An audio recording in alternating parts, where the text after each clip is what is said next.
আমরা কেতাবের প্রতি ঈমান এনেছি। আমরা কেতাবের উপর যখন ঈমান এনেছি, আমরা এই কেতাব মসজিদে চাই, আমরা এই কেতাব আমার সংসারে চাই, আমার এই কেতাব আমার ব্যবসাখানা বিজনেসের জায়গায় চাই, আমরা এই কেতাব ভোটের সেন্টারে চাই। সুবহানাল্লাহ।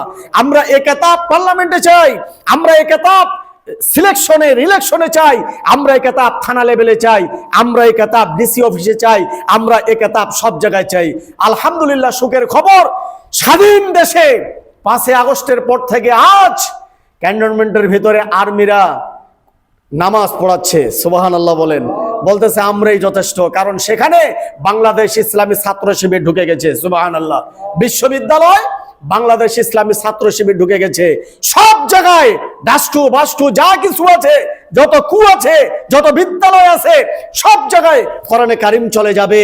বাপ বেটা জানাজার পড়াবে, বেটা বাপের জানাজার পড়াবে।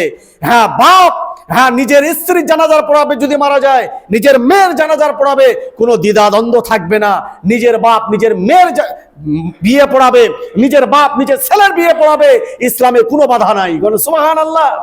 এই সমাজ, এই পরিবেশ আজ বাংলাদেশে আল্লাহ তাআলা দিয়েছেন। সুবহানাল্লাহ।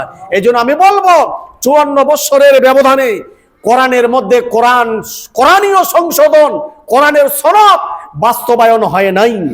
এই 54 বছর আঙ্গুল চুষেছি, আর আঙ্গুল চুষার টাইম নাই। এখন সামনের দিকে থাকবে কোরআন। যে দলই হোক না কেন, এখন আমরা দেখতে চাই কোরআন। সুবহানাল্লাহ। সংসদ ভবন থেকে আসবে জোহরের সময় আওয়াজ, আজান।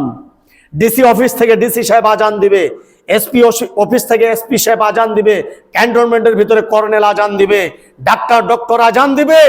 মুসি যদি মুসলমান হয়, ওই মুসি যা ইমামতি করবে, কোনো বাধা নাই, যদি তার কোরআনের জ্ঞান থাকে। সুবহানাল্লাহ বলেন।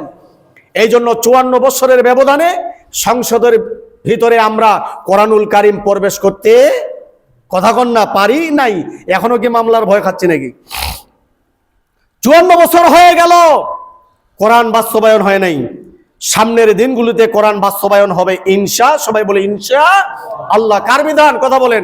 ওয়ামা উতিয়া মূসা ওয়া ঈসা ওয়ামা উতিয়ান নাবিয়্যুনা মির রাব্বিহিম লা নুফাররিকু বাইনা আহাদিম মিনহুম ওয়া নাহনু লাহু মুসলিমুন।